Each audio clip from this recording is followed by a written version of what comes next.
The second presenter in the session has travelled from New Zealand, so welcome Kurt Porus, academic, I believe you call yourself, which is a term from Richard, I think, coined that, and a PhD candidate from the University of Waikato. So welcome, Kurt.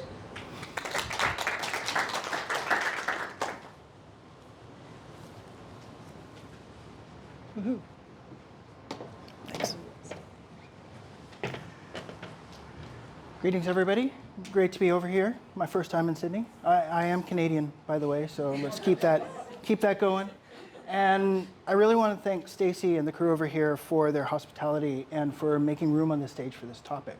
So I've only got 10 minutes, so I'm going to move really, really fast. But I want to begin by saying we're here to lift each other up, not tear each other down. And I start things like that quite often, because when you're talking about things like race, they're emotionally charged, and there are things behind it. So just keeping that in mind in the room as we go forward.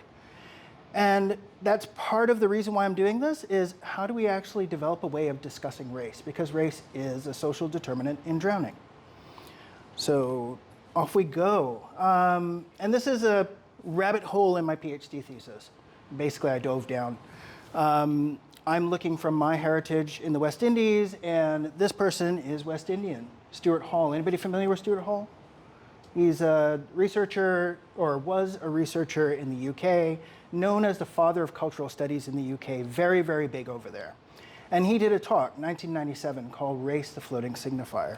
And basically what he's saying in this is that race acts like a badge, a token, a sign. It's not biological. It acts like a language.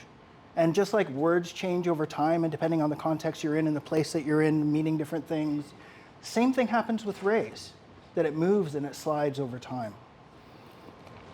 And the badges or signifiers that he uses is the same things that W.E.B. Du Bois, proper pronunciation, used. Anybody familiar with W.E.B.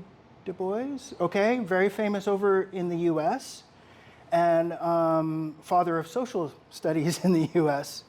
And Hall basically said color, hair, and bone. And to be very specific, this is not bone density. This is the shape of the face, the shape of the nose, things that actually make you think, oh, that person belongs to that group and that person belongs to that group. Very, very superficial things. And that's all it is. That's it. So Hall, in his speech, he starts talking and he goes, hey, wait a second, we got a problem here. And Henry Louis Gates is the one that actually called it this. Again, US historian. Hall's dilemma.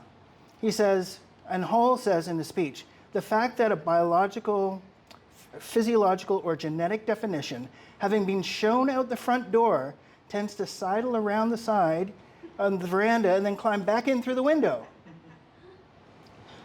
That's Hall's dilemma. And that's what we're dealing with race. It's so ingrained in our construct that we actually want to believe it. And this is what he's saying, that he keeps seeing it come back again and again and again, and we say, no, it doesn't work, and it comes back again. And we see that in aquatics. And I've looked at some of the studies over a period of time, and you kind of see it coming back again and again, but the best one was 1968-69. McFarland versus Ellen and Nickel. So McFarland does this piece of work, African Americans in tertiary, learning to swim, and goes, you know what, it's not biological, it's social.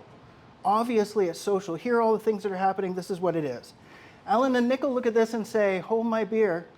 Nuh-uh. Relative to Jerome McFarland's article, and they actually name him in their article, his conclusion that race has no inherent effect on ability is undoubtedly true.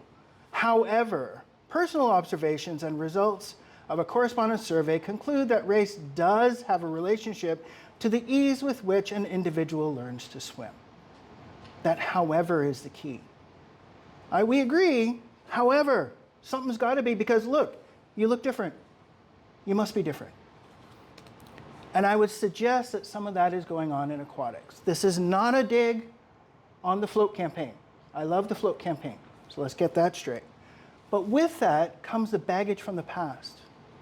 Comes the baggage of these repeated research, which is going, there must be a bone density difference. This group must not float as well as this group. It's completely untrue, because race is a social construct. You can't actually join the two. So we keep researching something that doesn't need to be researched because it doesn't exist. That's how powerful this is. And this is one of the reasons why I'm bringing this forward. How do we actually check that when we're doing research? Because that's how powerful it is. It seeps in through the window. We don't even realize it. And then you have your proxies. We don't want to say the word race, so we use other words, like multiculturalism, like CALD, like ethnicity. And this is over in Aotearoa, ethnicity. We have a ministry for ethnic affairs. What is ethnic? Basically all the others. And ethnicity has a very specific meaning, but it slides and it moves depending on how you use it. So what's happening is a lot of these terms are sliding towards race, and we don't even realize it. We're categorizing more about race than we are about actual ethnicity. Which one actually is useful for our research? There is work done using Stuart Hall's application and looking at genetics. So I haven't found anything in aquatics, but genetics, they've actually used it. And they looked at a breadth of research. And they applied Hall's approach and said, how are we actually using these terms? And they found a massive ambiguity in how research is using the terms of race and ethnicity, which is affecting results and interpretations. That's in genetics. So imagine about the rest of the research.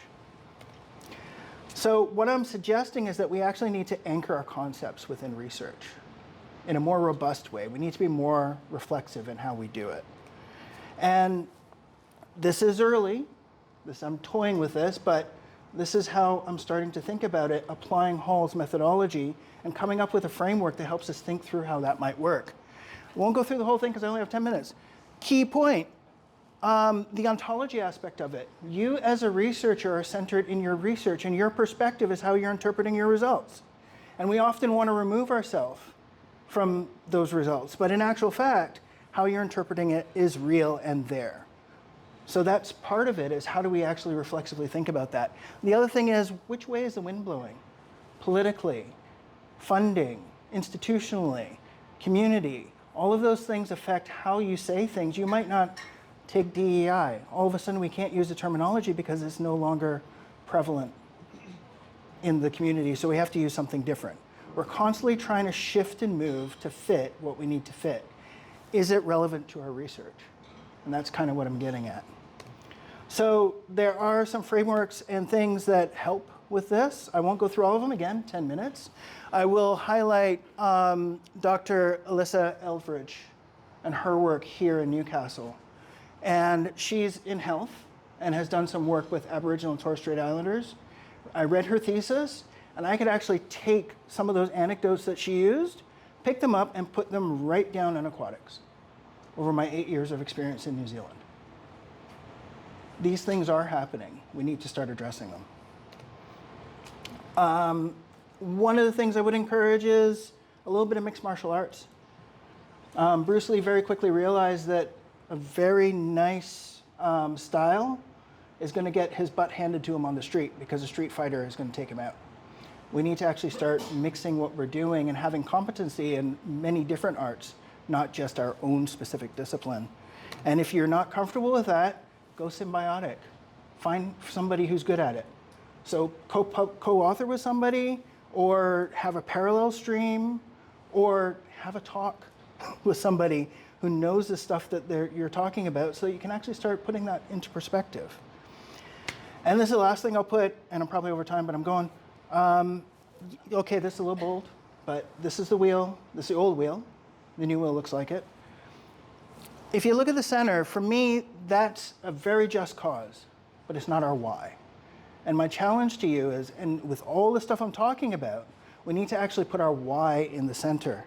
And I am not appropriating these words, but I'm using them because I feel like they're actually what we're trying to say. If you're not familiar with some of those aloha, aroha Pacific words, aroha is over in New Zealand, ha, the sharing of breath, ubuntu from the African continent, and you've got sabona, and I'm probably not saying that correctly, but I see you. The idea that we do this because of our connection and because of our responsibility to each other. So my challenge is, how do we put that in the center of what we do? And then what does this wheel look like when we actually put it in the center? Is it the same? Is it slightly different? It may be, it may not. And that's me. That's a QR code to the citations that I used, and that's it.